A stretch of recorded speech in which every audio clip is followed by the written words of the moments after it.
இப்போ விடுதலை பெற்ற பெண்மானோ ஆண்மானோ அவங்க இருக்கிற குடும்பம் எப்படி இருக்கும்? குடும்பத்தில் விடுதலை பெற்றவர்களாக இருந்தால் அந்த குடும்பத்தில் எப்படி விடுதலையை அனுபவிக்கலாம்?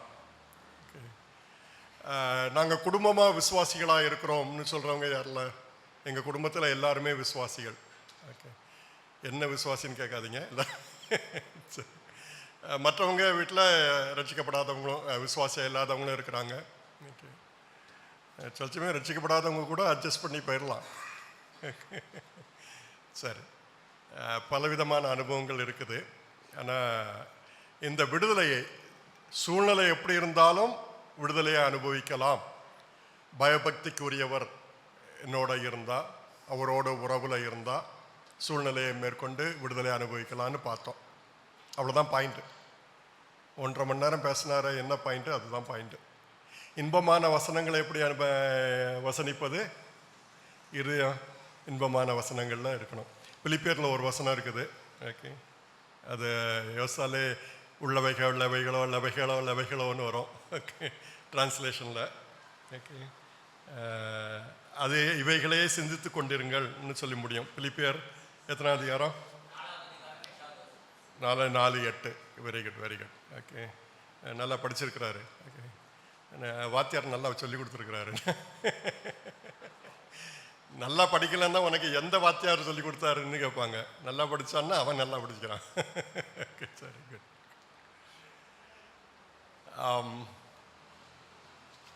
அதனால் இருதயத்தில் சிந்தனைகள் எப்படி இருக்கணும்? அது ஒரு பெரிய போராட்டம். இப்போ ஆவிக்குரிய போராட்டம்னு சொன்னால் ஏதோ சாத்தானை கட்டுறது அடிக்கிறதுன்னெலாம் பண்ணிடுறோம். ஆனால் போராட்டம் நம்முடைய பழைய மனுஷனோட தான், நம்முடைய சிந்தனையோட தான். ஓகே, நல்லதல்லாத சிந்தனைகள், ஓகே, உண்மை இல்லாதவைகள், ஒழுக்கம் இல்லாதவைகள். ஓகே,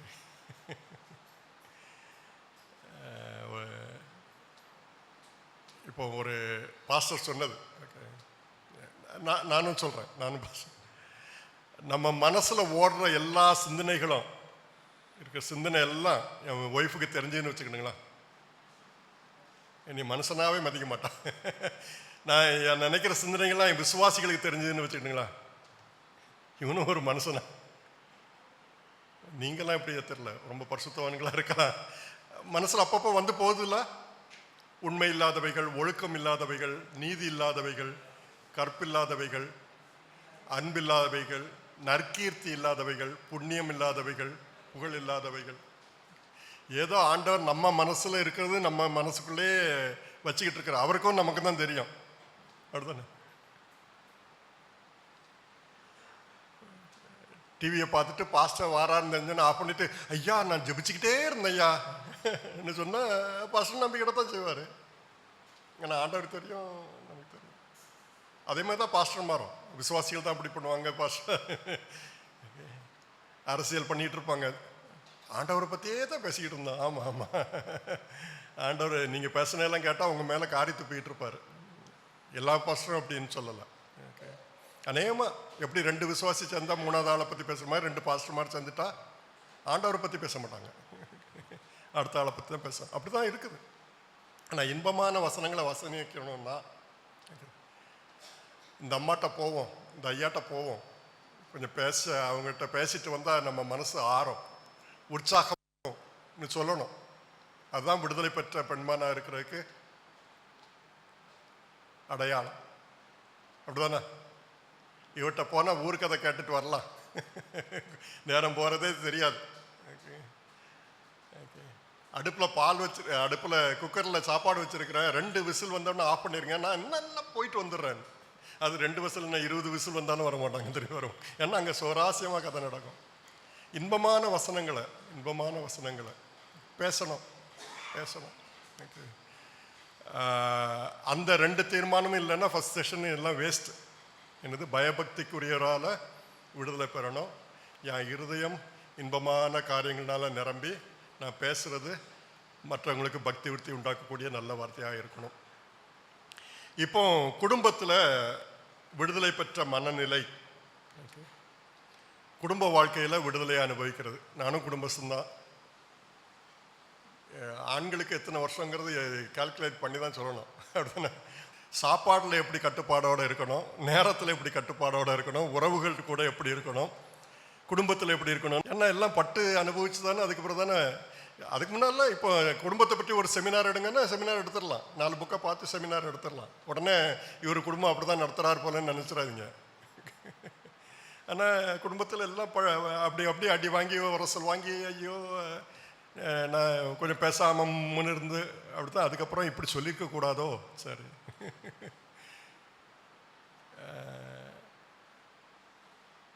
மன்னிப்பு கேட்கறது ரொம்ப ஈஸியா?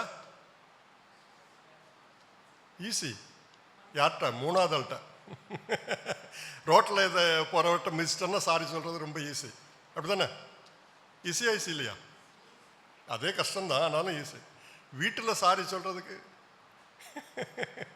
நல்லா தெரியும் தப்பு நம்ம மேலே தான். யார் மேலே தான் தப்பு? பொதுவாக ஆண்கள் மேலே தான் தப்பு. பெண்கள் தப்பே செய்ய மாட்டாங்களே. என்ன அடுத்த வேளை சாப்பாடு பண்ணால் என் மேலே தான் தப்புமா இன்னும் சொன்னால் தான் சாப்பாடு கிடைக்கும் அப்படின்னு சும்மா ஜோக்குக்காக சொல்கிறது இதெல்லாம். Okay okay. கோபம் இருந்தாலும் செய்து எல்லாம் டேபிளில் இருக்குன்னு சொல்லிட்டு இவங்க போய் எனக்கு சாப்பாடு வேண்டாம்னு போயிடுவாங்க. அப்படி அவங்கள நம்ம கவனிக்கிற ஆட்கள். ஆனால் மன்னிப்பு கேட்கறது கொஞ்சம் கஷ்டமாக இருக்குதுண்ணே. கௌரவ பிரச்சனை. அப்படி தானே? என்ன கௌரவம்? புருஷன் பஞ்சாயத்தில் என்ன கௌரவம்? வெளியே கௌரவம்.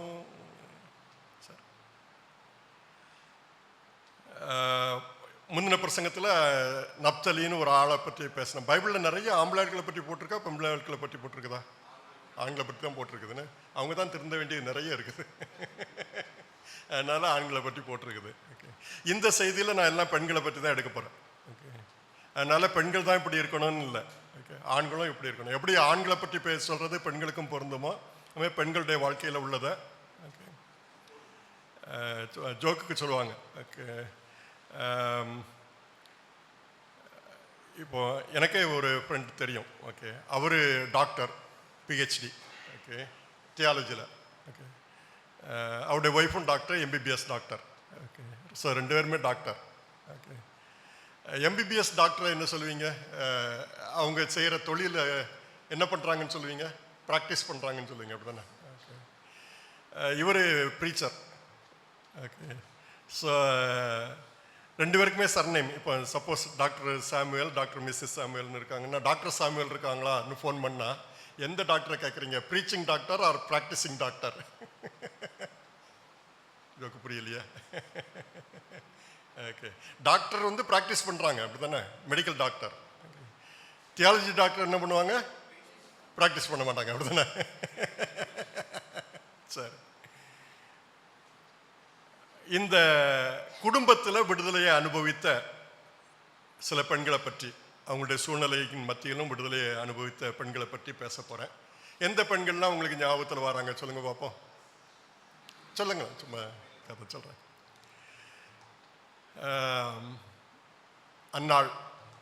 அன்னாள் விடுதலை பெற்றவளாக இருந்தாள்னு எப்படி தெரியுது?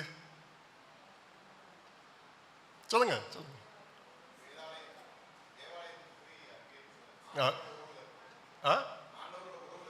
இருக்கிறா. அவ விடுதலை அனுபவிச்சான்னு எப்படி தெரியுது? சொல்லுங்க. பைபிள்ல இருக்கு. சொல்லுங்க. ஒரு ஃப்ரேஸ் இருக்குது. அவ இன்பத்தை, அதாவது விடுதலை அனுபவித்தாளுங்கிற சொல்றத ஒரு ஃப்ரேஸ் அங்க இருக்குது. ஓ, அது பின்னால சொல்றாரு. அந்த பாடல்ல வருது. ஓகே. இவங்களை தான் பாட சொன்னா, ஐயோ உம்மோடு இருப்பது தான் என் இதயத்தின் வாஞ்சை ஐயா இன்னும் பாடிடுவோமே. சரி. ஓகே. அதுக்கு முன்னாலே பாருங்க. Very good very good. அமுதனுக்கு 100 மார்க். நான் நினைச்ச ஆன்சர் சொல்லிட்டாரு. நீங்க சொன்னது கரெக்டு தான். அதற்கு பிறகு அவள் துக்கமுகமாய் இருக்கவில்லை. அப்ப அதுக்கு முந்தைய என்னவா இருந்தா?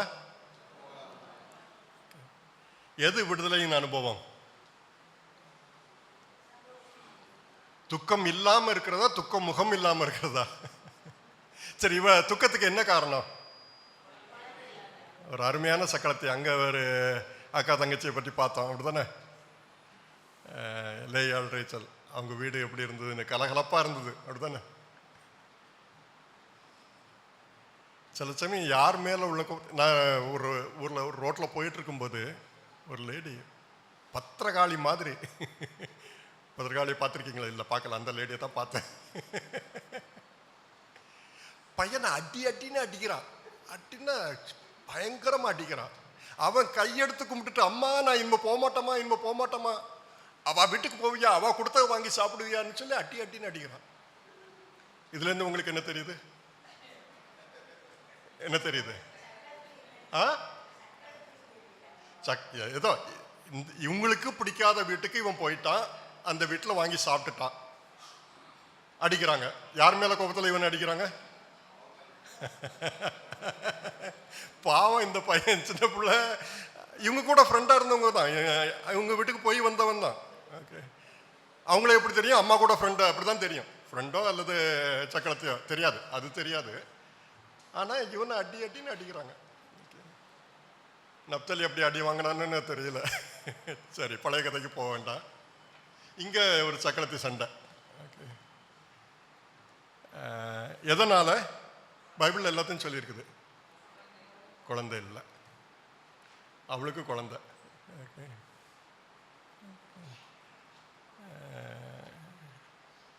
கிராமத்தில் எல்லாத்துக்குமே பேர் வச்சிருக்கிறாங்க. ஓகே, நாங்கள்லாம் பிள்ளைக்காய்ச்சி மரம், பிள்ளை காய்ச்சி மரம், மரமா பிள்ளையா காய்ப்பாங்களாம். அது யார் காது கேட்க சொல்லுவாங்க? காது கேட்க சொல்லுவாங்க. நாங்கள்லாம் பிள்ளை காய்ச்சி மரம், வாய மூடு. அப்படி அந்த அம்மா சொல்லி சொல்லி காமிக்கிறாங்க. அவளுடைய வார்த்தையை பற்றி பல வசனங்கள் சொல்லியிருக்குது. ஓகே, வசனங்கள் எல்லாம் பார்த்தீங்கன்னா, 2ஆம் வசனம் வாசிங்க. அவனுக்கு 2 மனைவிகள் இருந்தார்கள். சரி சரி, எல்லாம் அன்னாளுக்கோ பிள்ளை இல்லை. ஓகே, பெண்ணினாளுக்கு அவ பிள்ளை காய்ச்சி மரம் காய்ச்சி தொங்குது. சரி, பிள்ளை இல்லை. 6ஆம் வசனத்தில் கடைசி வாக்கியத்தை, அவளை மிகவும் விசனப்படுத்துவாள். அவளுடைய சக்களத்தி அவள் துக்கப்படும்படியாக அவளை மிகவும் விசனப்படுத்துவாள். இந்த அம்மாவுக்கு ஜாலி எங்கேருந்து வருது? அவளை அளவிச்சாதான் இவங்களுக்கு ஜாலி. இன்னைக்கு ஐயோ நாள் அடைய போத, ராத்திரி வரப்போதா, இன்னைக்கு இவ்வளவு நான் துக்கப்படுத்தலையே, அது எப்படி நான் தூங்க போறது?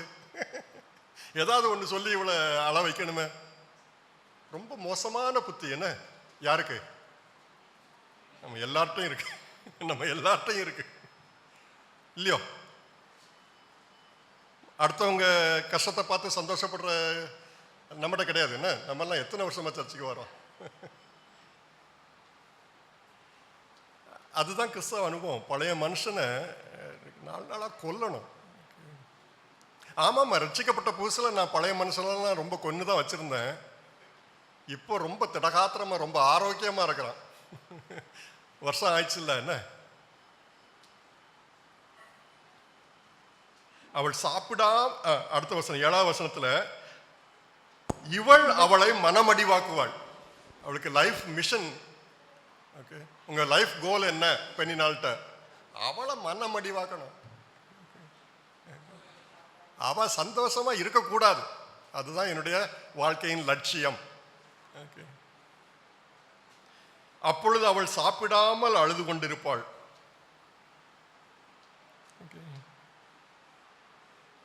பின்னால வசனங்களை பாருங்க. 15ஆம் வசனத்துல அன்னாள் தன்னை பற்றி சொல்றான்.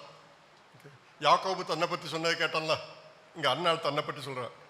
என் ஆண்டவனே, நான் மனக்லேசமுள்ள ஸ்திரீ.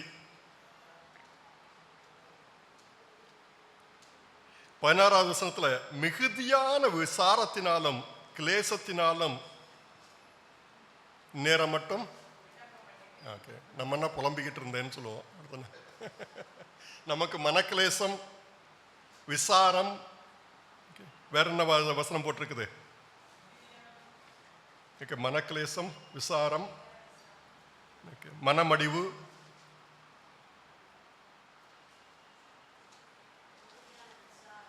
ஓகே, இவ்வளத்தையும் வச்சுக்கிட்டு அதற்கு பிறகு அவள் துக்கமுகமாய் இருக்கவில்லை. ஆமேன்.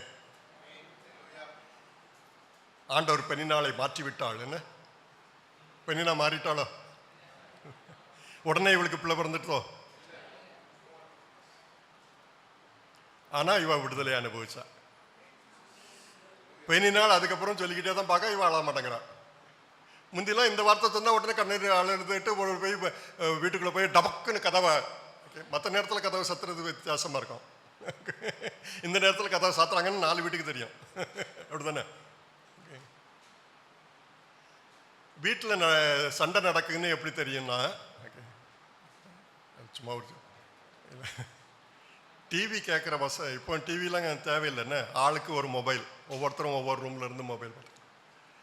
உங்க வீட்டு டிவி ரொம்ப வால்யூம் அதிகமாக இருந்ததுன்னா, ஓகே, வழக்கமாக இருக்கிற வால்யூமோட அதிகமாக வால்யூம் இருந்ததுன்னா என்ன அர்த்தம்? திடீர்னு உங்க வீட்டு வால்யூமை ரொம்ப குறைச்சிட்டீங்கன்னா என்ன அர்த்தம்? பக்கத்து வீட்டில் சண்டை நடக்குது. டிவி இப்போ டிவிலாம் பருக்கு பார்த்துக்கலாம், அங்க என்ன நடக்குன்னு கேட்கலாம். இவா இப்படி பெண்ணினால் டெக்னிக்கலா மாத்தி மாத்தி பார்க்கறா. இவ பாட்டு ரொம்ப விடுதலையா இருக்கிறா. அவளுக்கு சந்தோஷமா இருந்திருக்குமோ? அழ வச்சாதானே இவளுக்கு சந்தோஷம், அழ வைக்கலையே. எப்படி இந்த நிலைக்கு வந்தாள்? 18வது வசனத்துல, அப்புறம் அவள் துக்கமுகமாய் இருக்கவில்லை. ஸ்பெஷல் டே, ஓகே, கர்த்தருக்கு பலியிட வந்திருக்கிறாங்க. அன்னைக்கு தான் ஸ்பெஷல் சாப்பாடு. இஸ்ரேல் ஜனங்கள் டெய்லி மட்டன் சாப்பிட்டாங்களோ? அவங்க ஆடு வளர்த்தாங்கல்ல, ஆடு வளர்த்தாப்போ டெய்லி மட்டன் சாப்பிட்ருப்பாங்கல்ல. மட்டனுக்கு கிடையாது, ஓகே, ரோமத்துக்காக தான் ஆடு வளர்த்தாங்க. ஓகே, இவங்க இப்போ பொதுவாக ஆர்டினரியா மட்டன் சாப்பிடணும்னா எப்போ சாப்பிட்றது? அதுக்கு தான் ஆண்டவர் ஒரு பண்டிகையை வச்சார், பஸ்கா பண்டிகை. ஒரு வீட்டுக்கு ஒரு ஆடு ரோஸ்ட் பண்ணி சாப்பிட்ருங்க. வருஷத்துக்கு ஒரு தடவையாவது இப்படியாவது மட்டன் சாப்பிடுவாங்க. கிராமத்துலலாம் அப்படி தான். கிறிஸ்மஸுக்கு ஆடு வெட்ட போகிறோம், யாருக்கெல்லாம் வேணும், யாருக்கெல்லாம் வேணும், தலையினா இவ்வளவு, குடல்னா இவ்வளவு, ஓகே, கறினா இவ்வளவு, எலும்பு கறினா இவ்வளவு, அட்வான்ஸாக சொல்லி வச்சிடணும்.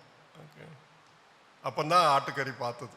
ஓகே, கோழிக்கறி, வீட்டில் கோழி வளர்ப்பாங்க, முட்டை வைப்பாங்க. முட்டைலாம் 10 பைசா 8 பைசான்னு வியாபாரத்துக்கு போயிடும். சில சமயம் எப்போது ஒரு உடஞ்ச முட்டை இருந்ததுன்னா, ஒரு முட்டையை நிறைய வெங்காயம் போட்டு அடித்து கலக்கி பணியார சட்டியில் கொஞ்சம் கொஞ்சமாக ஊற்றி 4 பிள்ளை இருந்ததுன்னா 4, ஒரு முட்டையில் 4 பணியாரம் வந்துடும். ஓகே, அப்படிதான் கிராமத்தில். ஓகே, விருந்தாளி வந்தால் ஒரு கோழியை அடித்து அன்னைக்கு கோழிக்கறி, அவ்வளோதான். அடுத்த விருந்தாளியை போடுவாங்கன்னு பார்த்துக்கிட்டு இருக்கணும். அது எல்லா விருந்தாளிக்கும் கிடையாது. அதுக்கு இந்த கோழிக்கறி கொடுக்குற விருந்தாளின்னு வந்தால் கோழிக்கறி, இல்லாட்டா என்னாலும் கஞ்சி, கருவாடு, துவையல்.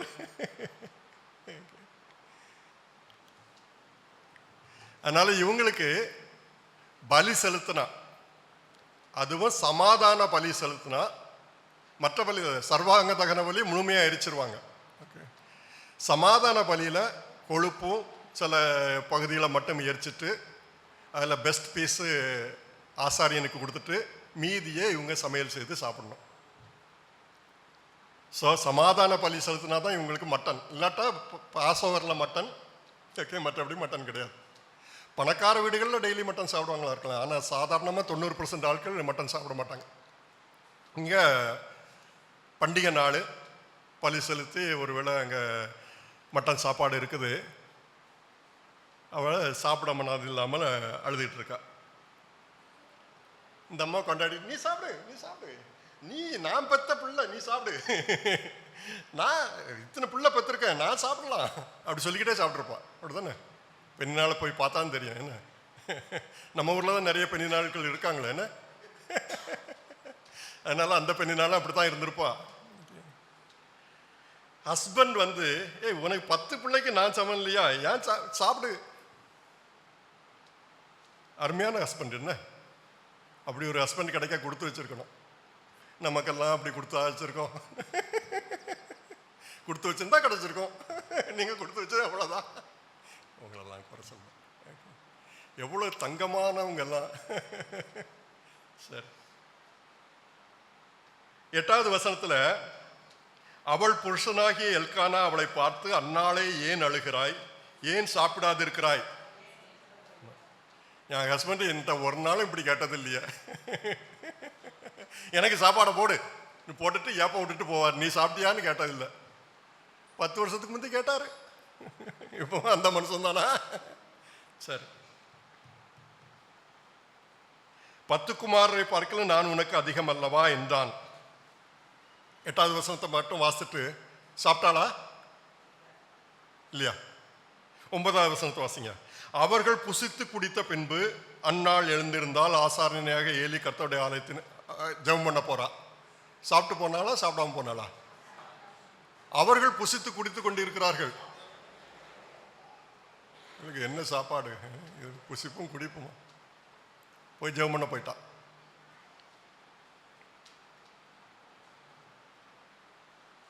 பதினெட்டாவது வசனத்தில் பின்பு அந்த ஸ்திரீ புறப்பட்டு போய் போஜனம் செய்தாள்.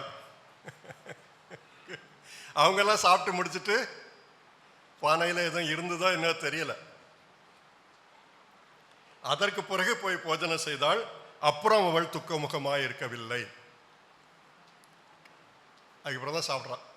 பண்டிகை அன்னைக்கு, விசேஷத்து அன்னைக்கு, பெருநாள் அன்னைக்கு. எப்படி அந்த துக்கம் போச்சுது தெரிஞ்சா நமக்கும் போயிருமே.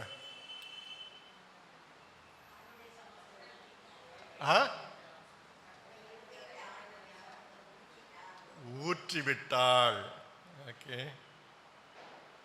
எந்த வசனத்தில் இருக்குது? 15ஆம் வசனத்தில் நான் கர்த்தருடைய சந்நிதியில் என் இருதயத்தை ஊற்றி விட்டேன். அதற்கு பிறகு அவள் துக்கமுகமாய் இருக்கவில்லை. நம்ம இருதயத்தில் உள்ளதெல்லாம் நம்ம ஊற்றுறோமா?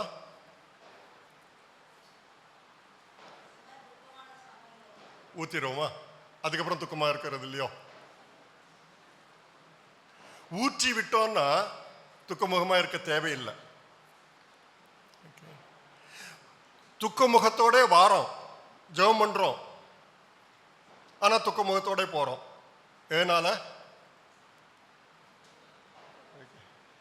இப்போ இதில் தண்ணி இருக்குது, இதை நான் ஊற்றிட்டேன்னு வச்சுடுங்களா, இது எப்படி இருக்கும்? எம்டியாக இருக்கும். இதை ஊற்றாம நான் கொஞ்சம் தெளிச்சிட்டு மீதி அப்படி கொண்டு போயிடுறேன்னு வச்சுடுங்களா.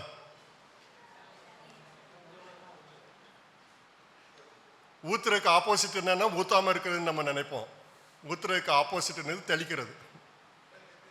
கர்த்தரிடத்துல வந்து கொஞ்சத்தை தெளிச்சுட்டு திரும்பியும் வேணும்ல மீதி தூக்கிட்டு போயிடுறது. ஊற்றி விட்டாதான் துக்கம்லாம் போயிருமே. அது எப்படி போகுது? நம்ம அனுபவம் அப்படிதான் இருக்குது. கர்த்தருடைய சமூகத்துக்கு வந்தேன், விசாரத்தோட வந்தேன், மனக்கிலேசத்தோட வந்தேன். ஆண்டவருடைய சமூகத்தில் வந்து துக்கத்தெல்லாம் சொல்லிடுறோமா அல்லது கொஞ்சத்தை சொல்லிட்டு மீதியை வச்சுக்கிடுறோமா? மனம் வந்து சைக்காலஜியில் மனசை படிக்கிறாங்க. மனம் வந்து ஒரு வினோதமான ஒரு பகுதி. சிலருக்கு எனக்கு அந்த கஷ்டம் இருக்கு, இந்த கஷ்டம் இருக்கு, இந்த கஷ்டம் இருக்குன்னு சொல்லிக்கிட்டே இருப்பாங்க. சொல்றதுலே அவங்களுக்கு ஒரு திருப்தி. சோகமாக விரும்புகிறாயான்னு ஒருத்தட்ட ஆண்டவர் கேட்கிறாரு. என்ன கேள்வி? சோமலாபத்தை இருக்கவன்ட்ட போய் சோமாக விரும்புகிறாயா கேட்கணுமா? எனக்கு தெரிஞ்ச ஒரு நபர் ஹவ்வாரியூன்னு கேட்டால் போதும். பொதுவாக ஹவ்வாரியூன்னு கேட்டால் எதுக்கு கேட்குறோம்? சும்மா குட் மார்னிங் சொல்கிற மாதிரி ஹவ்வாரியூன்னு கேட்டுட்டு அதுக்கு அவர் என்ன பதில் சொல்லணும்? Yes I am fine thank you ஹவ்வாரியூன்னு கேட்கணும். ஹவ்வாரியூன்னு கேட்டுகிட்டே போயிட்டே இருப்போம். அவர் எப்படி இருக்கிறான்னு கேட்க விருப்பத்தில் கேட்கல, அது ஒரு பழக்க சொல்லு. ஆனால் அவர்கிட்ட மட்டும் ஹவாரியுன்னு கேட்டுட்டீங்க, அடுத்த 10 நிமிஷம் போச்சுது. நாளைக்கு ஹவாரியுன்னு கேளுங்க, இதே 10 நிமிஷம் இது எப்படி தான் ரெக்கார்டு வச்சு அது ஓடும். அதுக்கு அடுத்த நாள் கேளுங்க, இதே 10 இது ஓடும். அதுலேயே அவங்களுக்கு ஒரு திருப்தி. நல்லாகணுங்கிறக்காக சொல்லலை, சிம்பதி வேணும். உண்மையில் அந்த நபரை பற்றி கிரிக்கெட் விளையாடின பால் வந்து, இவர் கிரிக்கெட் விளையாடலை, கிரிக்கெட் விளையாடின பால் வந்து வெளியில் கடந்திருக்குது. அவர் அதில் மிதித்து கொஞ்சம் ட்ரிப் ஆகிட்டார். ட்ரிப் ஆனதில் கால் கொஞ்சம் சுளுக்கிட்டு, ஓகே, கொஞ்சம் அதில் ஹேர்லைன், இப்போ டாக்டர்ஸ் தான் இருக்கிறாங்களே, ஹேர்லைன் ஃப்ராக்சர். அதுனா என்னென்ன ஹேர்லைன் ஃப்ராக்சர் இருக்குன்னு டாக்டர் சொல்லிட்டாரு. மாவு கட்டு போட்டாச்சு, அப்புறம் அவருக்கு ஒரு ஸ்க்ரட்சு கொடுத்தாச்சு. ஓகே, 2 மாதம் ஆச்சு, இன்னும் ஸ்க்ரட்சை போட்டுக்கிட்டே நடக்கிறாரு. இப்படி இப்படி ஸ்க்ரட்சை பிடுங்கிட்டோம், நடவு நல்லா நடக்கிறாரு. ஆனால் இதுவரை ஸ்க்ரட்ச் எதுக்கு? என்னால் நடக்க முடியாது, என்னால் நடக்க முடியாது. அப்படி ஆட்களும் இருக்கிறோம். அதனால தான் முழுசாக ஊத்துறது இல்லை. முழுசாக ஊற்றிட்ட பிறகு எப்படி நம்ம பிரதாபத்தை சம்பாதிக்கிறது? என் வாழ்க்கை எல்லாம் 130 வருஷமும் சஞ்சலம் தான் அப்படி சொல்ற எப்படி நல்லா இருக்குது என்ன? சிலருக்கு அதுதான் நல்லா இருக்கு. எனக்கு அது இருக்குது, இது இருக்குது, இது இருக்குது, எல்லா பேரும் கூகுளில் இதெல்லாம் தேடி கண்டுபிடிச்சிடலாம் என்னென்ன வியாதி இருக்குதுன்னு. எனக்கு 5 வியாதி இருக்குன்னு சொன்னால் அதில் ஒரு பேட்ஜின்னு நினச்சிக்கிற ஆட்கள் இருக்காங்க.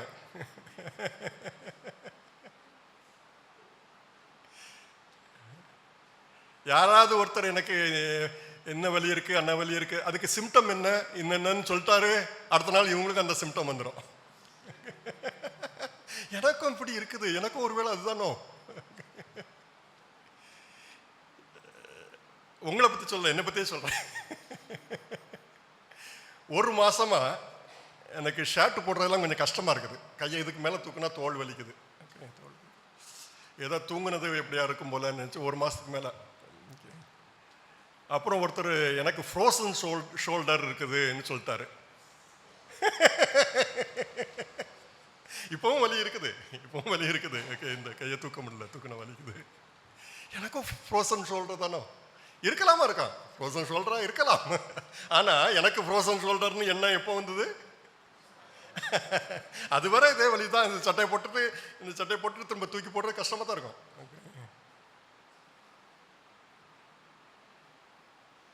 ஊற்றி விட வேண்டும். நமக்கு எல்லா வசனமும் தெரியும், அது தெரியாத வசனம் கிடையாது. 1 பேதுரு 5:7 வாசிங்க. 1 பேதுரு 5:7.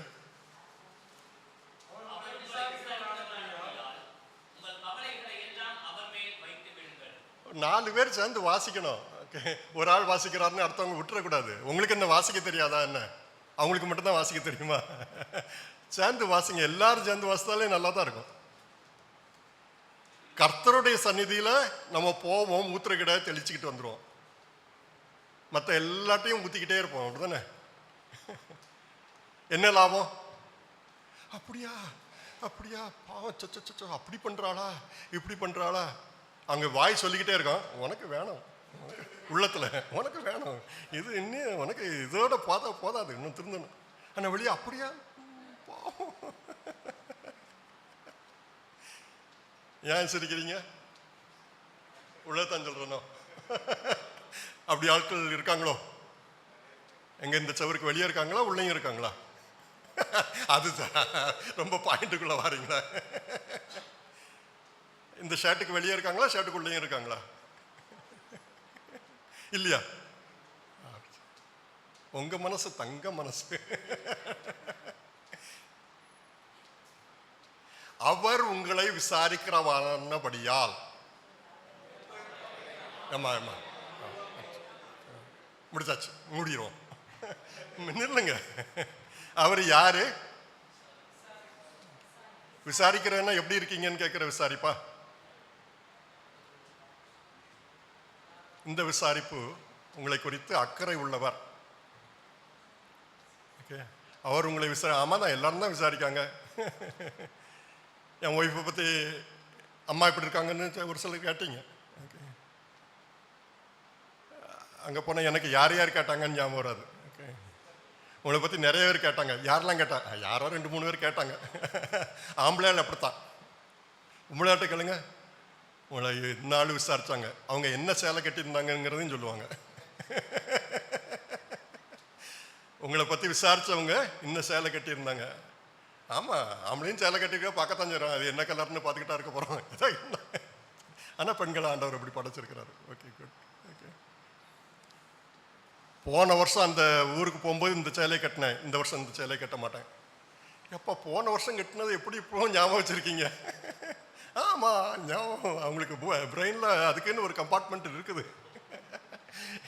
ஓகே, இந்த சேலை எந்த வருஷம் எடுத்தது, அப்பா எனக்கு எந்த வருஷம் எடுத்தது, என்னென்ன ஃபங்க்ஷனுக்கெல்லாம் கட்டினது, ரொம்ப முக்கியமான தகவல்கள். அப்படித்தானே இல்லையா? அப்புறம் ஏன் சொல்கிறீங்க? சரி, அது ஒரு இன்ட்ரெஸ்ட். சரி, ரைட்டு. அவர் உங்களை விசாரிக்கிறவர்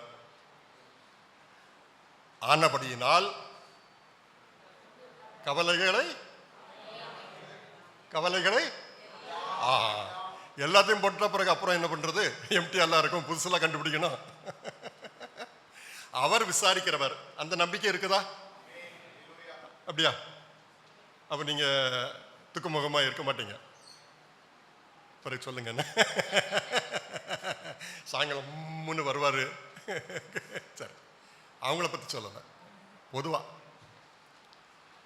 அவர் விசாரிக்கிறார்ங்கிற நம்பிக்கை இருந்ததுன்னா கவலையெல்லாம் அவர்கிட்ட சொல்லிடுவோம்.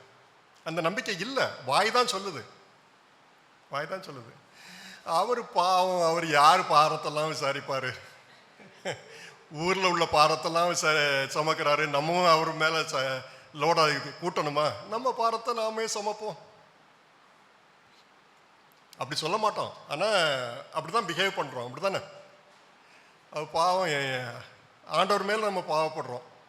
என் பாரத்தை நானே சுமக்கிறேன். ஓகே, நீர் மற்றவங்க பாரத்தெல்லாம் சுமந்துக்கிடும். கவலைகளை எல்லாம் ஆண்டவர்கிட்ட சொல்லாத கவலைகளை வச்சிருக்கீங்களா? அவர் தான் எல்லாம் தெரியுமே. என்ன, அவருக்கு எல்லாம் தெரியும். யார் யாருக்கு தெரியாதோ அவங்ககிட்டலாம் போய் சொல்லிட்டு வருவோம். சரி, தெரியல, இந்த பக்கம் கிராமத்தில் இங்கெல்லாம் அடுத்த வீட்டில் யார் இருக்கானே தெரியாது. அங்கே தெற்கு வீட்டில் சொல்லியாச்சு, மேலே வீட்டில் சொல்லியாச்சு, மேலே வீட்டுக்கு மேலே வீட்டில் சொல்லியாச்சு. நம்ம கீழ் பக்கம் தான் சொல்லலை, கீழ் வீட்டுக்கு போவோம். கவலையெல்லாம் எல்லாத்தையும் சொல்லிட்டு போவோம். ஆண்டவர் விசாரிக்கிறாருன்னு நம்பிக்கை இருந்ததுன்னா அவரிடத்துல சொல்லிட்டு அவர் மேல் வைத்து விடுங்கள். நம்ம வைப்போம், அப்புறம் எடுப்போம். அப்போ தானே அடுத்த நாளுக்கு வேலை இருக்கும். இன்றைக்கு வைப்போம், போகும்போது எடுத்துக்கொண்டு போயிடுவோம். நாளைக்கு வந்து வைப்போம், எடுத்துக்கிட்டு போயிடுவோம். ஆனால் வசனம் என்ன சொல்லுது? அவர் விசாரிக்கிறார், கவலைகள் எல்லாவற்றையும் வைத்து விடுங்கள். முடிஞ்சு போச்சு, சாப்டர் க்ளோஸ். இனிமேல் சாப்பாடை கொண்டு வா. ஏய், பாயாசம், நீ பாயாசம் குடிக்க மாட்டேன்னு நினைச்சோம், பாயாசம் குடிப்பேன், கொடு. எல்லாத்தையும் சாப்பிடுங்க, துக்குமுகமாக இருக்க தேவையில்லை. ஆண்டவரிடத்தில் ஊற்றி விட்டதுனால விடுதலை அனுபவித்தாள். ரெண்டாவது பாயிண்ட். இன்னும் பாயிண்ட் இருக்குதா? இருக்குது. இன்னும் 2 பேரை பற்றி பேச வேண்டி இருக்குது. பொருத்தனை பண்ணினாள். என்ன பொருத்தனை பண்ணா?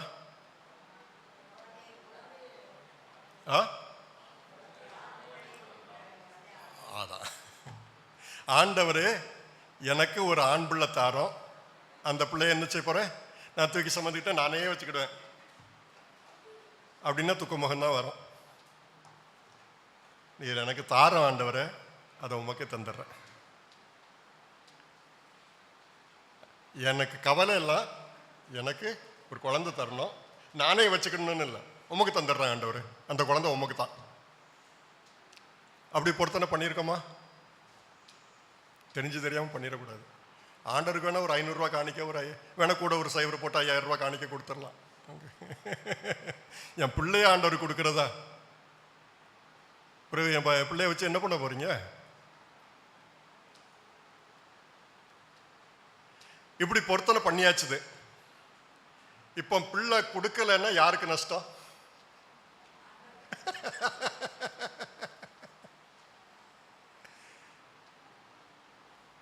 இப்போ அண்ணாளுக்கு பிள்ளைய கொடுத்தாலும் லாபம் கிடையாது, கொடுக்கலன்னாலும் லாபம் கிடையாது. பிள்ளை கொடுத்தேன்னா நான் வளர்த்து உங்க கையில் தந்துடுறேன், உமக்கு தான் லாபம். நீர் கொடுக்கலன்னா உமக்கு தான் நஷ்டம். எனக்கு நஷ்டம் இல்லை, நான் தான் போட்டேன்னு உங்க மேல. நம்ம பிள்ளைகளை குறித்து, நம்முடைய பிரச்சனைகளை குறித்து அப்படி இருக்குதா?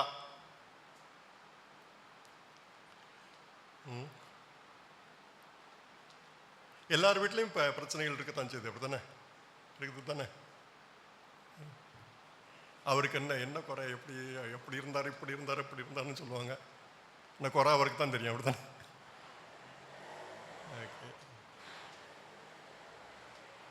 ஆண்டவர் பாடம் படிச்சு கொடுக்குறாரு.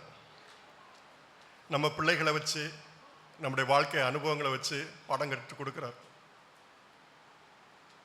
எதுக்கு?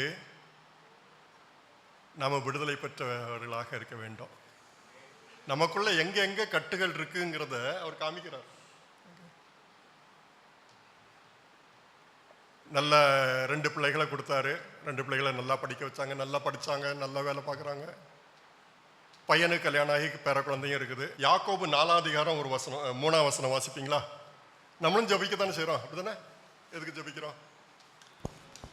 நீங்கள் விண்ணப்பம் பண்ணியும் உங்கள் இச்சைகளை நிறைவேற்றும்படி செலவழிக்க வேண்டும் என்று தகாத விதமாய் விண்ணப்பம் பண்ணுகிறபடியினால் பெற்றுக்கொள்ளாமல் இருக்கிறீர்கள். வெரி கரெக்டாக எழுதியிருக்கிறாரு. யாரை பற்றி எழுதியிருக்கிறாரு? நீங்கள். அவர்கள்னு சொல்லலை. அவர்கள்னா அது யாரை பற்றியும். நீங்கள் விண்ணப்பம் பண்ணுகிறீர்கள். ஜப குறிப்புக்கு ஜெபம் பண்ணியிருக்கீங்களா? ஐயோ, நான் ஜெபம் பண்ணா பத்தாதுன்னு எங்கள் பாஸ்டர் ஜெபம் பண்ணாலும் பத்தாது. அதெல்லாம் ஆண்டவருக்கு கேட்க மாட்டார். அது அந்த தோட்டத்தில் இருக்கிறாரு பாருங்களா, இந்த வீட்டில் இருக்கிறாரு பாருங்களா, இந்த இதில் இருக்கிறாரு பாருங்களா, அவங்களுக்கு எழுதினா தான். அவங்க ஜப வீரர்கள் இருக்கிறாங்க, வீராங்கனைகள்.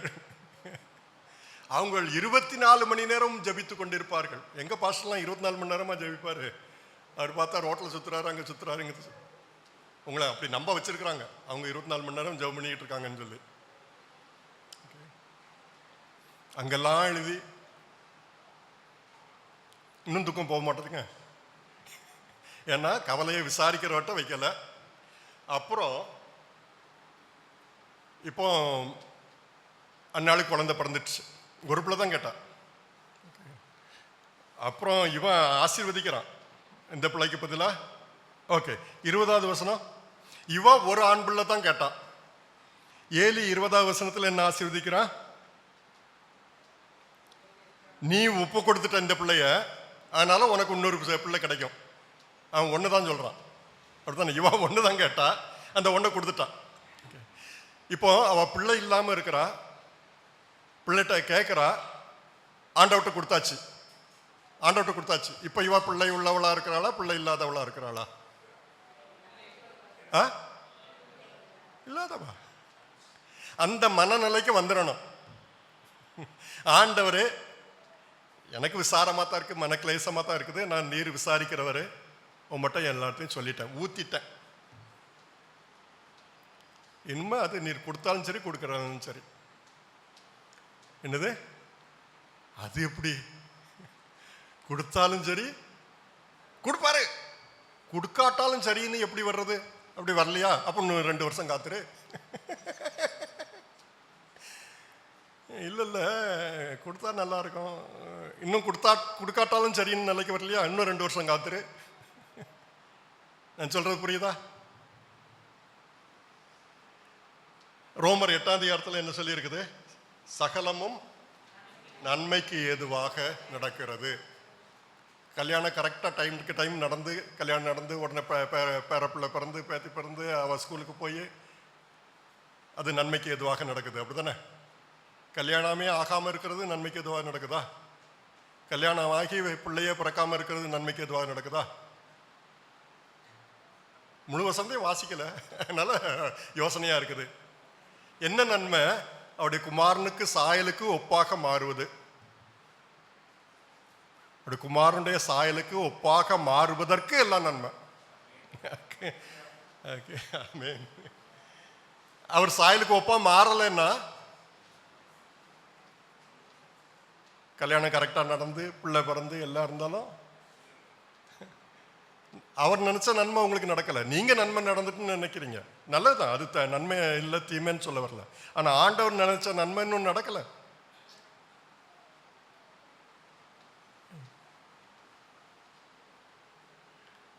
சும்மா சில குடும்பங்கள் நல்ல அருமையான தெய்வீக குடும்பங்கள், கல்யாணம் நடந்து எல்லாம் நல்ல சம்பந்தம், படுத்த படுக்கையே ஆகிட்டாரு ஹஸ்பண்டு, மருமகன். அப்பாவும் பிரசங்கம்லாம் போறாரு, எல்லாம் பண்றாரு. இந்த ஆண்டவர் என்ன செய்யறாரு? இந்த ஆண்டவர் ஒரு நன்மையும் செய்யலை. என் மருமகனை படுத்த படுக்கையே ஆக்கிட்டாரு. அப்படி சொல்ற கேட்டிருக்கீங்களா? கேட்டிருக்கீங்களா? மனவியாகலத்தில் தான் சொல்கிறாங்க. அவங்கள நான் அவிசுவாசியா இருப்ப விசுவாசின்னு நான் ஒன்றும் சொல்லலை. ஆனால் இதுக்கு முந்தி செய்த நன்மைலாம் மறந்து போச்சுது. அப்பம் கொடுத்த காணிக்கை, அப்பம் கொடுத்த சாட்சி எல்லாம் மறந்து போச்சு. ஏன்னா என்ன சொல்ல வரேன்னா, அதுதான் நன்மைன்னு நினச்சிக்கிட்டு இருந்தோன்னா, இன்னொரு நன்மைன்னு நினைக்காத ஒரு காரியம் நடக்கும்போது ஆண்டவர் செஞ்சுட்டாரு, நான் இவ்வளோ நாள் ஊழியம் செஞ்சேன்னு என் பிள்ளை இப்போ இப்படி கிடக்குது. அப்போ ஆண்டவர் நினைச்ச நன்மை இன்னும் நடக்கலை. குமாரனுடைய சாயலுக்கு ஒப்பாக மாறலை. குமாரனை எதுக்கு அனுப்புனார் இந்த உலகத்துக்கு? 33 வயசுல நீ சாக போற, அதுக்கு தான் நீ அனுப்புற. எப்படி சாக போற? வதச்சி வதச்சி வதச்சி சாக போற. சிலுவை மரணத்தை பற்றி வருஷத்துக்கு ஒரு காலம் தான் நம்ம தியானிப்போம், அப்படித்தானே? அந்த காலத்து பெந்தேகோஸ்தே சர்ச்சில் மாசத்துக்கு ஒரு தடவையாவது தியானிப்பாங்க. இப்போ அதுவும் கிடையாது. என்ன பண்ணுறது? காலம் செய்கிற கோலம். முந்திலாம் குறைஞ்சது 10 விசுவாசி தான் இருப்பாங்க. கம்யூனியன் அரை மணி நேரம் 3/4 மணி நேரம் நடக்கும். ஏற்கனவே 2.5 மணி நேரம் 3 மணி நேரம் மெயின் ஆராதனை நடந்திருக்கும். அதுக்கப்புறம் அரை மணி நேரம் 3/4 மணி நேரம் 10 பேருக்கு கம்யூனியன் ஆராதனை நடக்கும். இங்கே 200 பேர் 300 பேருக்கு 10 நிமிஷத்தில் கம்யூனியன் முடிஞ்சுது. இன்னும் சில இதில் உள்ளே வரும்போதே உங்கள் மெம்பர்ஷிப் கார்டை கொடுத்துட்டு கம்யூனியன் கப்பை வாங்கிட்டு வந்துடுங்க. அதிலே மேலே அப்பமும் இருக்கும், கீழே ரசமும் இருக்கும். 1 2 3 சொல்லும்போது ஓப்பன் பண்ணி கொடுத்துருங்க. ஒரு முடிஞ்சது, கலெக்ட் பண்ணியிருக்க முடிஞ்சது. நான் சும்மா வேடிக்கைக்காக சொல்கிறேன். அப்படி வந்துடும் கம்யூனியன் குடிக்கிறது. அதுக்காக எல்லாருக்கும் ஒரே கப்பில் கொடுத்து தொடச்சி தான் கொடுக்கணும்னு நான் சொல்ல வரல. ஆனால் என்ன பண்ணுறது? 9:30 இந்த ஆராதனை முடிச்சுட்டு 9:45 அடுத்த ஆராதனை வரணுமே. 11:15 அதை முடிச்சுட்டு 11:30 அடுத்த ஆராதனை வரணுமே. 10 நிமிஷம் தான். ஆண்டவருடைய பாடு மரணத்தை பற்றி இப்போ யோசிக்கிறதே கிடையாது. எல்லாம் ஆசீர்வாதம் ஆசீர்வாதம் ஆசீர்வாதம் தான், அப்படித்தானே? எதுக்கு பாடுபட்டார்? 1 கொரிந்தியர் 8ஆம் அதிகாரத்திலே 2 கொரிந்தியர் 8ஆம் அதிகாரத்தில் 9ஆம் அதிகாரத்தில் சொல்லியிருக்குது. அந்த வசனம் அவர் பவுல் எதுக்கு சொன்னாரா தெரியல, இங்கே படாத பாடுபடு இருக்கு. எப்படி? ஆசீர்வாதம் அப்படி சொல்லலை. உங்களை ஆசீர்வதிக்கும்படி அவர் தரித்திரரானாரே. நீங்கள் ஐஸ்வர்யவான்களாக மாறுவதற்காக அவர் தரித்திரரானார், அப்படித்தானே? அதை எதுக்கு சொல்றாரு? அதே மாதிரி எருசலேமில் உள்ளவங்களுக்காக நீங்க தரித்திரர் ஆகுங்க. 2 கொரிந்தியர் 8ஆம் அதிகாரம் 9ஆம் அதிகாரம் எதுக்கு எழுதுறாரு? நீங்க கஷ்டத்துல தான் இருக்கிறீங்க, எருசலேமில் இன்னும் கஷ்டத்தில் இருக்கிறாங்க. உங்களுக்கு திராணிக்கு மிஞ்சும் கொடுங்க. எதுக்கு? உங்களுக்காக இயேசு தரித்திரர் ஆனார், அதனால நீங்களும் தரித்திரர் ஆகுங்க இயேசு மாதிரி. ஆனா இங்க சொல்றது என்ன தெரியுமா? அவர் தரித்திரர் ஆகிவிட்டார், எனவே நான் ஐஸ்வர்யவானாக இருக்கணும். பைபிளை ஒழுங்கா படி. அவங்களும் டாக்டர் போட்டுக்கிட்டாங்க, இப்படி ட்ரெஸ் பண்ண வேண்டும் அப்படியே சொல்லியிருக்குது. அதுக்கெல்லாம் வசனத்தை எடுத்துக்கிடுவாங்க. இயேசு கிறிஸ்து விலையுயர்ந்த வஸ்திரத்தை தரித்திருந்தார். அதை குறித்து சீட்டு போட்டு அவ்வளவு அவள் பங்கிடும் அளவுக்கு விலை உயர்ந்த வஸ்திரமாக இருந்தது. அப்படியா இல்லையா? அந்த 12 பேர் போட்டிருந்த ட்ரெஸ்ஸை விட இயேசு கிறிஸ்து ட்ரெஸ் வித்தியாசமா போட்டிருந்தாரா? 12 பேரும் போட்டிருந்த மாதிரி தான் போட்டிருந்தாரா? தெரியாது, அப்படிலாம் பைபிள்ல எழுதல. எதுக்கு யூதாஸ் போய் அந்த 12 பேர் மத்தியில் இதுதான் இயேசு கிறிஸ்துன்னு காமிச்சு கொடுக்க வேண்டியிருந்தது? இங்க பாஸ்டரை பிடிக்கணும்னு சொன்னா அந்த சஃபாரி போட்டிருப்பாரு பாரு, அவரை பிடிச்சிட்டு போ. மற்றவங்க எல்லாம் ஷர்ட் போட்டிருப்பாங்க, அவர் மட்டும் சஃபாரி போட்டிருப்பாரு. இப்போ அது மாறிடுச்சு. இப்போ இந்த மாதிரி ஒரு மாதிரி அந்த நேரு காலத்திலே போட்டிருந்தாரு, நேருவும் போட்டிருந்தாரு, மொரார்ஜி தேசாயும் போட்டிருந்தாரு, அடல் பிகாரி. ஆனால் இப்போ மோடி போட்டு அது மோடி போடுறான்னு சொல்லி எல்லா பிரசங்கியாரும் போடுறாங்க. சரி போடட்டும், ஓகே ஓகே. இங்கே வேத்து வடியுது, ஆனாலும் அதை தூக்கி போட்டுட்டு எல்லா பட்டனையும் மாட்டிக்கிட்டு ஏன் இந்த சித்திரவதை பண்ணுற? அதில் ஒரு சந்தோஷம் அவங்களுக்கு. சரி, அதில் போடுறவங்கள நான் ஒன்றும் சொல்லலை, போட்டுக்கிடுங்க, அவங்களுக்கும் கொஞ்சம் சேல்ஸ் ஆகட்டும். விற்கிறவங்களுக்கு தமிழ்நாட்டிலலாம் அது தேவையே இல்லை, ஆனால் நல்ல சேல்ஸு. ஏன்னா நிறைய பாஸ்டர்மார் போடுறவங்க, பாடல் நடத்துகிறவங்க போடுறவங்க எல்லாம். சரி போடுங்க. இயேசு கிறிஸ்து அப்படி விசேஷமான ட்ரெஸ் போட்டுன்னா அழகாக தூக்கிட்டு போயிருப்பான். அவனுக்கு தெரியாது ராத்திரி இன்னும் விடியலை, ராத்திரி நேரத்தில் இயேசு கிறிஸ்துன்னு சொல்லி பீட்டரை அரெஸ்ட் பண்ணிட்டு போயிடக்கூடாது. நீ வந்து சொல்லித்தாப்பா, யாருப்பா இயேசு கிறிஸ்து, யாருப்பா உங்கள் லீடர்? பார்த்தா வித்தியாசம் தெரியலையா? 12 பேரில் யார் லீடரு யார் ஃபாலோயர்னு தெரியலையா அரெஸ்ட் பண்ண போகும்போது? எடுத்தானே அவர் தரித்திரர் ஆனார், நீங்களும் தரித்திரர் ஆகுங்க. இப்படி பிரசங்கம் பண்ணால் நீங்கள் அடுத்த தடவை கூப்பிடுவீங்களா என்னைய? நீங்கள் அடுத்த தடவை வரும்போது 2 கார் வைத்திருப்பீர்கள் சொன்னால் அவரை திரும்ப கூப்பிடுங்கயா. தரித்திரர் ஆகணும்னு சொல்லிட்டு போனார். அவரு தரித்திரராக இருக்க மாத்திரம் இல்லை, நம்மவும் தரித்திரராக சொல்லிச்ச. அதுக்கும் ஒரு பிரசங்கியாரா?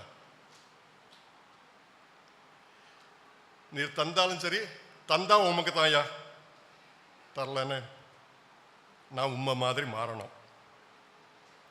அவருடைய சாயலாக நான் மாறுகிறேனா? அவருடைய சாயலாக நான் மாறணும்னா விடுதலை தான். இல்லைன்னா என் கவலை உங்களுக்கு எப்படி தெரியும்? ஆமாம், உனக்கு மட்டும்தான் கவலை இருக்கு, எங்களுக்கு கவலை இல்லை. எல்லாருக்கும் கவலை இருக்கத்தான் செய்யுது. ஆனால் எல்லாருடைய கவலையும் விசாரிக்கிறவர் இருக்கிறாரே. கவலைகள் எல்லாம் நான் சொல்லலைன்னா சரி வச்சுக்கோ.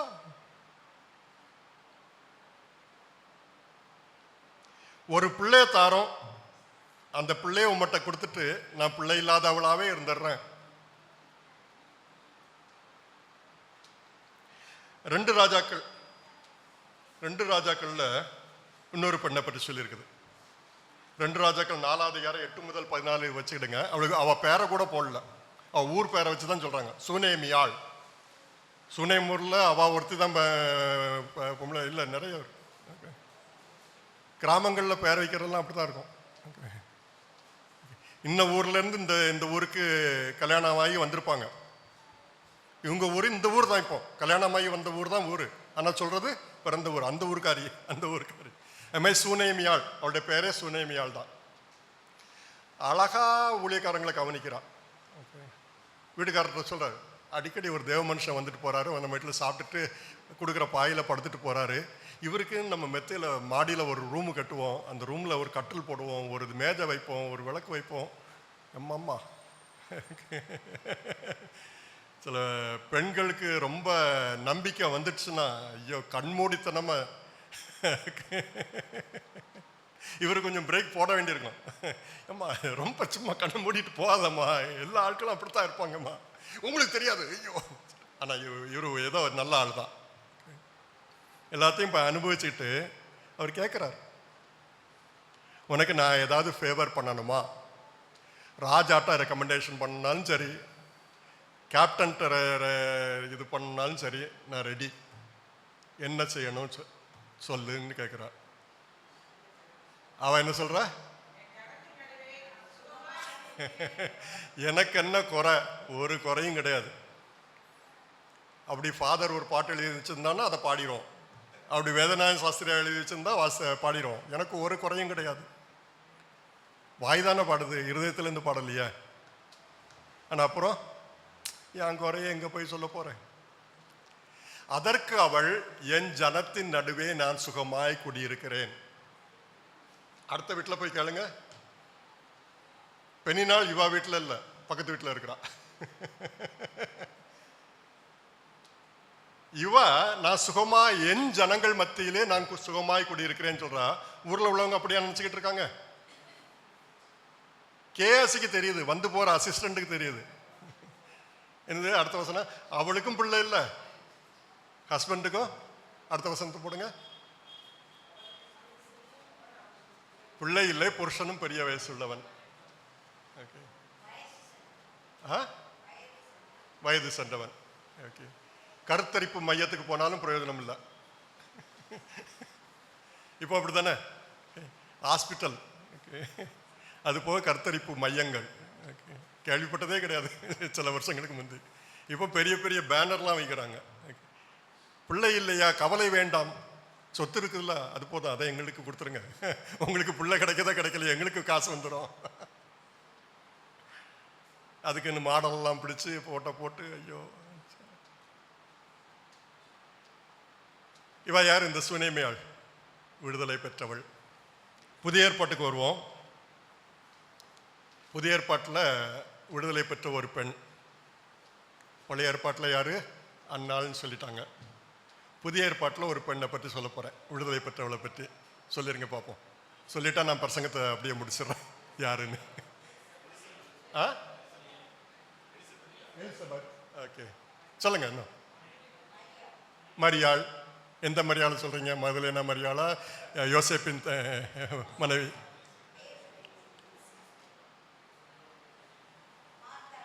மார்த்தாள் மரியாளா? மரியாள் ரொம்ப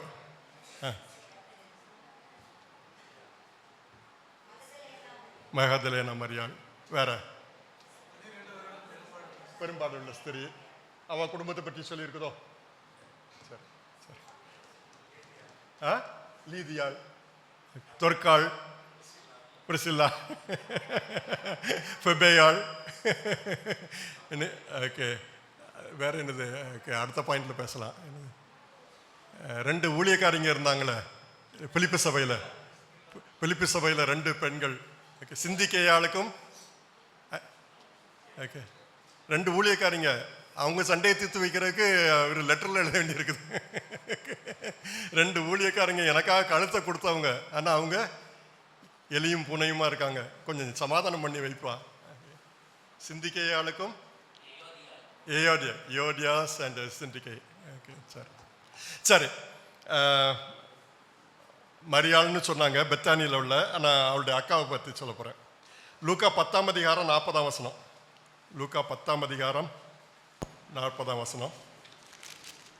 மார்த்தாளோ பற்பல வேலைகளை செய்வதில் மிகவும் வருத்தம் அடைந்து அவரிடத்தில் வந்து, ஆண்டவரே, நான் தனியே வேலை செய்யும்படி என் சகோதரி என்னை விட்டு வந்திருக்கிறதை குறித்து உங்களுக்கு கவலை இல்லையா? எனக்கு உதவி செய்யும்படி அவளுக்கு சொல்லும் என்றாள். ஓகே, இந்த வசனத்திலேருந்து என்ன தெரியுது? இவா விடுதலை பெற்றவளா விடுதலை பெறாதவளா? ஆ, சொல்லுங்க. ரெண்டுல ஒண்ணுதான். விடுதலை பெற்றவள்னு எத்தனை? விடுதலை பெற்றவள். ஓகே, இவங்க சொல்றது சரின்னு எத்தனை பேர் நம்புறீங்க? இந்த வசனத்தை மட்டும் லூக்கா 10:40 வாஸ்து மார்த்தாள் விடுதலை பெற்றவள்னு எத்தனை பேர் சொல்லுவீங்க? நான் மார்த்தாளை பற்றி என் கேள்வியை நீங்க உங்களுக்கு கேட்கலையா? மைனஸ் மார்க் உங்களுக்கு. இந்த வசனத்தை பார்த்து நான் மார்த்தாளை பற்றி தான் சொல்றேன். மார்த்தாள் தான் விடுதலை பெற்றவள்னு நான் பேச போறேன். ஓகே, மார்த்தாள் தான் விடுதலை பெற்றவள். இந்த வசனத்தை பார்த்தா அவள் விடுதலை பெற்றவளா இல்லையா? இல்லை. எத்தனை பேர் ஒத்துக்கொள்றீங்க? கை வைத்துங்க தைரியமா. இல்லை. ஓகே, சரி. யோவான் எழுதின சுவிசேஷம் 12ஆம் அதிகாரம் 2ஆம் வசனத்தை வாசிங்க. யோவான் 12:2. அங்கே அவருக்கு ராவிருந்து பண்ணினார்கள். மார்த்தாள் பணிவிடை செய்தால், லாசருவும் அவருடனே கூட பந்தி இருந்தவர்களில் ஒருவனாயிருந்தான். ஓகே, இதுல மார்த்தாள் பணிவிடை செய்தாள்னு போட்டிருக்குது. இப்போ இவ விடுதலை பெற்றவளாக பணிவிடை செய்தாளா விடுதலை பெறாதவளாக? லூக்கா 10:40 சொன்னதுக்கும் இதுக்கும் வித்தியாசம் இருக்குதா இல்லையா? விடுதலை பெற்றிருக்கா. லூக்கா 10 பார்க்கும்போது விடுதலை பெறலை. விடுதலை பெறலை. இங்கே பார்த்தா விடுதலை பெற்றிருக்கா. அதே வேலை தான் செய்கிறான், அதை விட பெரிய வேலை. அங்கே 13 பேர் வீட்டுக்கு சாப்பிட வந்திருக்கிறாங்க, சாப்பாடு செய்யணும். இவன் வேலை கள்ளி வாய் பார்த்துக்கிட்டு இருக்கா. அப்படித்தானே சொல்லுவீங்க? வேலை கள்ளி வாய் பார்த்துக்கிட்டு இருக்கிறா. நான் 13 பேருக்கு சாப்பாடு செய்யணும். ஐயோ, விடுதலை அடையலை. இங்க விருந்து பண்ணினார்கள். எத்தனை பேர் இருக்கிறாங்க? நிறைய பேர். அவங்க வீடு போதாதுன்னு சொல்லி சீமோன்கிற ஒருத்தர் அந்த ஊரில் உள்ள பெரிய ஆள் வீட்டில் கொண்டு போய் விருந்து வைக்கிறாங்க. விருந்து வைக்கிறது இவங்க வீடுன்னு ஒருத்தர் வீடு. நிறைய பேர் வராங்க. மார்த்தா அதே வேலையை தான் செய்கிறான். வேலைக்கள்ளி என்ன பண்ணிட்டு இருக்கா? இவனும் போய் அவர் பாதத்தில் தான் உட்காந்துருக்கா. லாசர் என்ன பண்றாரு? அவரும் போய் உட்கார்ந்துருக்காரு. ஆனா மார்த்தாள் பணிவிடை செய்தாள். இந்த பணிவிடைக்கும் அந்த பணிவிடைக்கும் வித்தியாசம் இருக்குதா இல்லையா?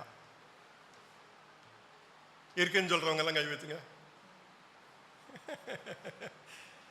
அப்போ உங்க மேலேயும் நம்பிக்கை இருக்கு, நீங்களும் விடுதலை பெறுவீங்க, அப்படிதானே? உங்க வீட்டு கிச்சனும் கொஞ்சம் அமைதியா இருக்கும் என்ன? டாம் டிம் டிம்னு இப்போ சத்தம் கேட்குது, கொஞ்ச நாள் இந்த சத்தம் கேட்காது. கதவு அடைக்கும் போது சாஃப்டா அடைக்கும், அப்படிதானே?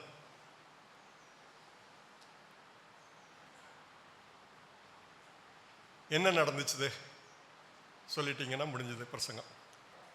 அப்படியா? இருக்கலாம், அதுவும் இருக்கலாம். ஆனா உயிரோட எழும்புறதுக்கு முன்னால என்ன நடந்துச்சு? அது ஒரு தனி பிரசங்கம், அது ஒரு தனி பிரசங்கம். ஆண்டவரே, நீர் நீர் நேசிக்கிற மனுஷன் சுகமில் இல்லாமல் இருக்கிறான் எதுக்கு சொல்லி விட்டாங்க? இன்னும் 2 நாள் லேட்டாக வரும்னா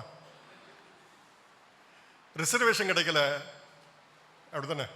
ஒரு கல்யாணத்துக்கு போக விரும்பலைன்னா என்ன சொல்லுவோம்? போக விரும்பலைன்னா ரிசர்வேஷன் கிடைக்கல. ஆனால் கல்யாணத்துக்கு போக விரும்பணும்னா அன்ரிசர்வ்ட்ல ஏறி போயிடுவோம், அப்படித்தானே? அன்றைக்கு ரிசர்வேஷன் ட்ரெயின்லாம் ஓடிக்கிட்டு இருந்தா நடந்தான் வரணும். ஆனால் இயேசு கிறிஸ்து 2 நாள் லேட்டாக தான் வந்தார். சரி, அந்த கதையை வேண்டாம். சரி, நீ விசுவாசித்தால் தேவனுடைய மகிமையை காண்பாய். அதில் அது ஒரு தனி கதை. நீர் இங்கிருந்து இருந்ததுனால அவன் மரித்திருக்க மாட்டான். இப்பொழுதும் நீர் ஜெபித்த ஆண்டவர் கேட்பார்.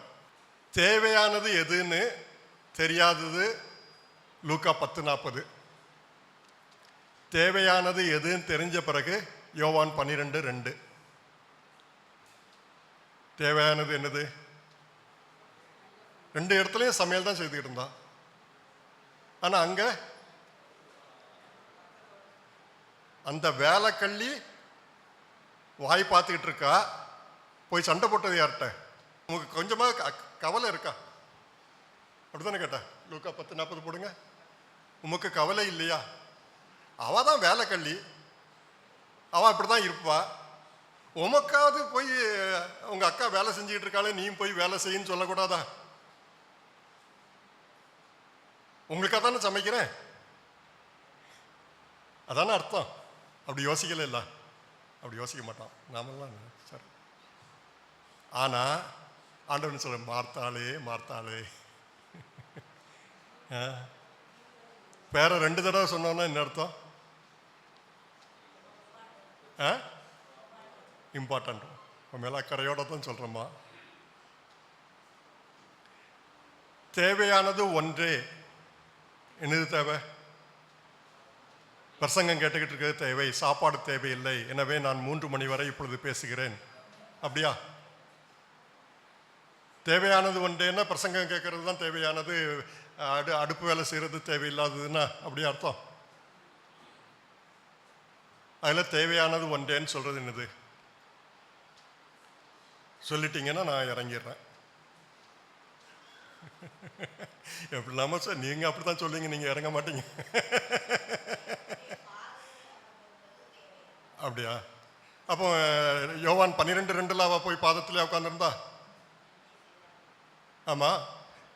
லூக்கா 10:40 அதை தானே செய்தா? நான் சொல்ற புரியுதா? நம்ம அப்போ வீட்டில் உள்ள எல்லாரும் வந்து பாதத்தில் உட்காந்துருவோம். இப்போ சாப்பாடு பரிமாற போனாங்களோ அவங்களையும் உட்கார சொல்லிடுவோம். தேவையானது இது தானே? அது தேவையில்லை இல்லை? எவ்வளோ செலவு பண்ணீங்க சாப்பாட்டுக்கு? எல்லாம் சொல்ல தேவையில்லாமல் செலவழிச்சிருக்கீங்களே. தேவையானது எதுன்னு தெரியாமல் நாங்கள்லாம் 24 மணி நேரம் பிரசங்கத்தை கேட்டுக்கிட்டு இருக்க ரெடி. ஏன்னா அதுதான் தேவையானதுன்னு எங்களுக்கு தெரியும். அதெல்லாம் தேவையா?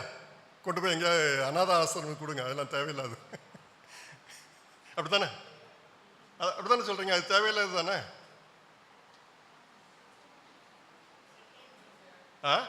மற்றவங்க சொல்லுங்க, பாவம் தேவையானது ஒன்றேன்னு எதை சொல்றாரு தெரியலையே. நாங்கள் தியாலஜி படிக்கலையா? போங்க NCTAல எல்லாரும் என்ரோல் பண்ணுங்க. ஆண்டவர் மையமா இருக்கிறாரா இல்லையா? ஆண்டவர் மையமா இருக்கிறாரா இல்லையா? அதுதான் தேவையானது. சமையல் செய்த யாருக்காக செய்கிறோம்? கொலோசியர் 3:17, 1 கொரிந்தியர் 10:31, 2 வசனத்தையும் போடுங்க. அதாவது கிரியினாலாவது நீங்கள் எதை செய்தாலும் அதையெல்லாம் கர்த்தராகிய இயேசுவின் நாமத்தினாலே செய்து அவர் முன்னிலையாக பிதாவாகிய தேவனை ஸ்தோத்திரியுங்கள். எதை செய்தாலும், சமையல் செய்தாலும் அதில் அடங்குமா? துணி துவைத்தாலும் அதில் அடங்குமா? கரிப்பானை விளக்கினாலும் அதில் அடங்குமா? எதுக்காக செய்யணும்? இயேசுவின் நாமத்தினாலே செய்து அவர் முன்னிலையாக பிதாவாகிய தேவனை ஸ்தோத்திரியுங்கள். இந்த வசனத்திலிருந்து தேவையானது எது?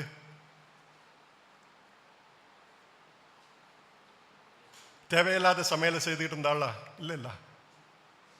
ஆனால் தேவையானதான் செய்தா. ஆனால் எப்படி செய்தா? அடுத்த வசனம் என்ன சொன்ன? 1 கொரிந்தியர் 10:31. ஆகையால் நீங்கள் புசித்தாலும் குடித்தாலும் எதை செய்தாலும் எல்லாவற்றையும் தேவனுடைய மகிமைக்கென்று செய்யுங்கள்.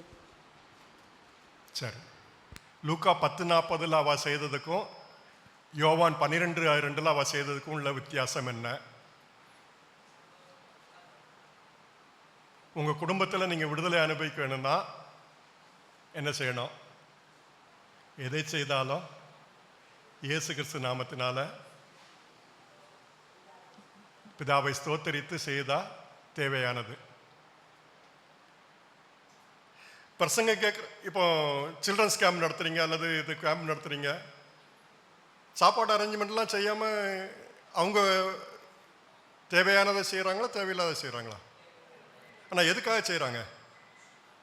தேவனுடைய நாமம். இப்போ எனக்கு தெரியாது, நம்ம சொல்ல முடியாது. நான் இங்கே வந்து பிரசங்கம் பண்ணதுக்கு எனக்கு பிரதிபலன் ஆண்டவர் தருவாரா தரமாட்டாரா? அது எந்த மைண்டோட செய்தங்கிறத வச்சு தான் நீங்கள் சொல்லிடுவீங்க. ஏன்னா என்ன மைண்டோட நான் வந்து செய்தேன்னு உங்களுக்கு தெரியாதுல்ல. சூப்பராக பிரசங்கம் பண்ணாரு, அதனால் கொடுத்துருவேன். ஆண்டவர் தெரியும், டேய் எதுக்கிட்ட நீ பண்ண. அவர்கிட்ட போய் நம்ம இல்லை ஆண்டவரே எனக்கு அவரே சொல்லியிருக்கிறாரு, அப்படி தானே? மத்தேயு 7 கடைசியில், ஆண்டவரே ஆண்டவரே உம்முடைய நாமத்தினாலே பேய்களை துரத்தினோமே, எத்தனை பேருக்கு ஞானஸ்தானம் கொடுத்தோன்னு தெரியுமா? எல்லாம் தெரியும்டா, எல்லாம் தெரியும். எத்தனை பேய் விரட்டினான்னு தெரியும், எத்தனை ஞானஸ்தானம் கொடுத்தான்னு தெரியும். ஆனால் ஒன்றையும் எனக்கு தெரியாது. அப்படி தானே சொல்கிறாரு, ஒன்றையும் எனக்கு தெரியாது. ஏன்? நீ அக்கிரம செய்கைக்காரன். ஐயோ நான் ஒருத்தனையும் கொலை பண்ணல. அக்கிரமான என்னது? கிரமம் இல்லாதது அக்கிரமம். கிரமம்னா என்னது? ஒழுங்கு. எதை ஒழுங்கு அதை ஒழுங்கின்படி செய்யணுமோ அதை செய்யலை, அப்போ நீ அக்கிரமக்காரன். நீ பண்ண அத்தனை அதிசயமும் அத்தனை பிரசங்கமும் எனக்கு தெரியும், ஆனால் நீ ஒழுங்கின்படி செய்யலை. சரி, எதை செய்தாலும் பிதாவின் முன்னிலையில் செய்கிறோம். இப்போ மார்த்தா சமையல் செய்கிறா, மரியாள் கேட்டுக்கிட்டு இருக்கா. இப்போ மார்த்தாள் இயேசு கிறிஸ்து பேசுனதை மிஸ் பண்ணிட்டா, அப்படி தானே? அப்படி தானே? விடுதலை அனுபவிக்கிறாளான்னு தான் என்ன செய்யணும்? மரியாள், நீ நல்லா கவனிச்சுக்கோ, நாளைக்கு எனக்கு எல்லாத்தையும் எனக்கு சொல்லித்தா, நான் சமையல் பண்ணுறேன், நீ எனக்கு சொல்லித்தா. ஏன்னா அவங்க இப்போ முடிஞ்சப்பறம் அவங்களுக்கு சாப்பிடணும்ல, நான் சமையல் பண்ணுறேன், நீ கேட்டுட்டு என்கிட்ட வந்து சொல்லு. தேவையானது இது ரெண்டுமே தேவை. பிரசங்கத்தை கேட்கவும் செய்யணும், வீட்டு வேலையும் நடக்கணும். அந்த தேவையானது எதுன்னு தெரிஞ்சிருந்தா இதே வேலையை தான் அவள் செய்யணும், ஆனால் விடுதலையோடு செய்யலாம். விடுதலை, ஐயோ அதை மிஸ் பண்ணிட்டு அவள் உட்காந்துட்டு இருக்கா, நான் இங்கே வேலை செஞ்சுக்கிட்டு இருக்கேன், அவள் உட்காந்துட்டு இருக்கா, நான் வேலை செஞ்சுக்கிட்டு இருக்கேன். விடுதலை பெறலை. விடுதலை பெற்றால் அந்த நல்ல பங்கு உன்னிடத்துலேருந்து எடுக்க மாட்டேன். மார்த்தாள் உட்கார்ந்து கேட்டுக்கிட்டு இன்னைக்கு மரியாள் நீ சமையல் பண்ணுன்னு சொல்லியிருந்தா அன்னைக்கு ஒருத்தரும் சாப்பிட்ருக்க முடியாது நான் நினைக்கிறேன். அவரவருக்கு எது எது ஸ்பெஷாலிட்டியோ அதை செய்யுங்க. 2 பேரும் சேர்ந்து பிதாவின் மகிமைக்காக தேவனை ஸ்தோத்தரித்து செய்வோம். அப்போ தானே குடும்பம் விடுதலையாக இருக்கும். சரி,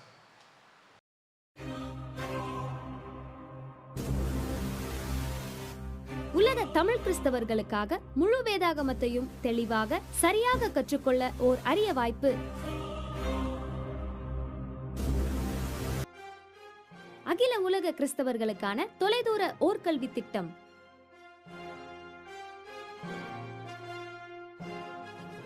ATA-வின் பதிவு பெற்ற கல்லூரி. CTH Certification in Theology, BTH Bachelor in Theology, MDiv Master in Divinity, MTH Master in Theology.